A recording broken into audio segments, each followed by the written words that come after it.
سەردار عەبدوستار محەممەد ناسراو بە سەردار تیلەکۆی لە ساڵی 1976 لە تیلەکۆ لەدایک بووە لە کەلار نیشتەجێیە. پیشەی ئێستای مامۆستای و کارگەڕی ماڵبەندی گەرمیانی کۆمەڵی دادگەریە.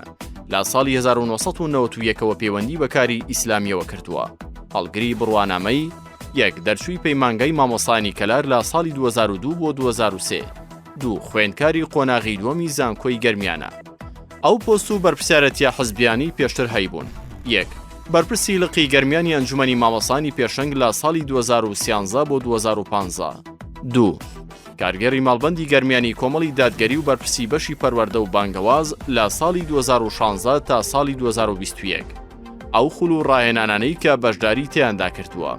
یەک خولی پێگەیاندنی کادیران لە ساڵی 2015. دوو خولی زانستە شەرعیەکان لە ساڵی 2015. سێ خولی گەشەپێدانی مرۆیی لە ساڵی 2014. چوار خولی ڕەوانبێژی و ئەدەبیاتی کوردی لە ساڵی 2023. پێنج خولی ئامادەکاری بۆ سەرژمێری عێراقی وەزارەتی پلاندانان لە ساڵی 2008. شارەزایی و لێهاتووی هەیە لە: یەک خاوەنی یەک کتێبی شیعری چاپکراو.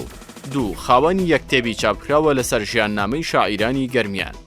سێ ئەنجامدانی چەندین کۆڕ و سیمینار لە قوتابخانەکان. چوار پێشکەشکردنی وتاری هەینی خۆبەخشانە لە سنووری گەرمیان.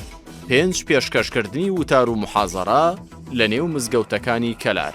چالاکی ڕۆشنبیری و کەلتوری نووسین و بەشداری کۆنگرە و کۆنفرانسی زانستی و کۆڕ و وانەوتنەوە. یەک بەڕێوەبردننی کۆڕی شاعیرانی میلی گەرمیان بۆ ماوەی 2 ڕۆژ. دوو ئەندامی کۆنگرەی 3 و 4 کۆمەڵ. سێ ئەندامی دەستەی بەڕێوەبردننی فێستیڤاڵی هۆزی تیلەکۆ.